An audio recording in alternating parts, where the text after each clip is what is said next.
This is Roger Hibbard and his beautiful wife Elizabeth, and tonight we're in Acts 24. After 5 days, the high priest Ananias came down with some elders and spokesmen. One, Tertullus. They laid before the governor their case against Paul, and when he had been summoned, Tertullus began to accuse him, saying, Since through you we enjoy much peace, and since by your foresight, most excellent Felix, reforms are being made for this nation, in every way and everywhere we accept this with all gratitude. But to detain you no further, I beg you in your kindness to hear us briefly. For we have found this man a plague, on one who stirs up riots among all the Jews throughout the world, and is a ringleader of the sect of the Nazarene. He even tried to profane the temple, but we seized him. By examining him yourself, you will be able to find out from him about everything of which we accuse him. The Jews also joined in the charge, affirming that all these things were so. And when the governor had nodded to him to speak, Paul replied, Knowing that for many years you have been a judge over this nation, I cheerfully make my defense. You can verify that it is no more than 12 days since I went up to worship in Jerusalem.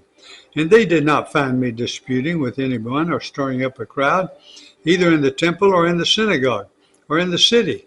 Neither can they prove to you what they now bring up against me. But this I confess to you, that according to the way which they call a sect, I worship the God of our fathers, believing everything laid down by the law and written in the prophets, having a hope in God, which these men themselves accept, that there will be a resurrection of both the just and the unjust. So I always take pains to have a clear conscience toward God, both God and man.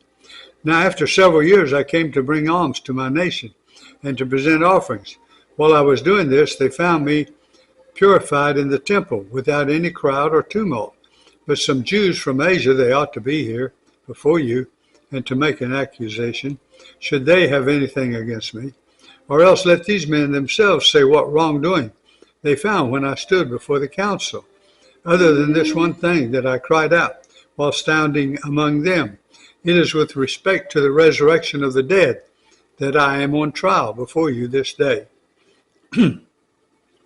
But Felix, having a rather accurate knowledge of the way, put them off, saying, When Lysias the tribune comes down, I will decide your case.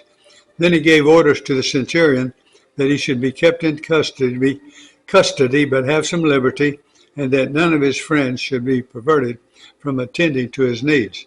After some days, Felix came with his wife Drusilla, who was Jewish, and he sent for Paul and heard him speak about faith in Christ Jesus.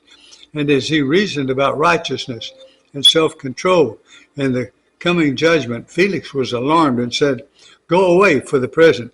When I get an opportunity, I will summon you. At the same time, he hoped that money would be given him by Paul, so he sent for him often and conversed with him. When 2 years had elapsed, Felix was succeeded by Porcius Festus, and desiring to do the Jews a favor, Felix left Paul in prison.